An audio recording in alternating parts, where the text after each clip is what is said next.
every developer will encounter in his career or in this field a need to work with third-party APIs and integrate them into his project.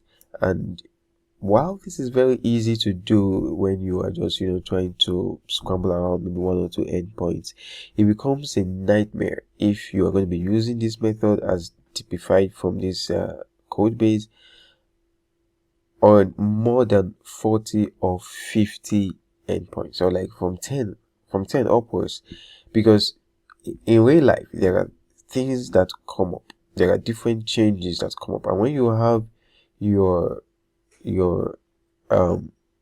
integration hard coded into the system like this, you are prone to run into different kinds of problems in the future. For instance, one of the big problems you might have is, what if your company decides that they're not going to be going forward with the current API service that you're using and they want to make use of another one?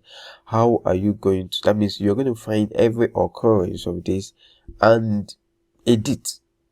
Okay, and the back and forth in agile development is that it can happen that they now want to revert back to it.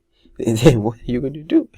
So it becomes a nightmare. And when you have this separated in different places across different controllers and processes, then you would have to do find or replace all, and trust me, that is one of the most annoying things to do. So I'm going to be showing you in this video how to integrate a third-party API service in such a way that it becomes very fluent, very robust, very easy to manage, and you can sleep well.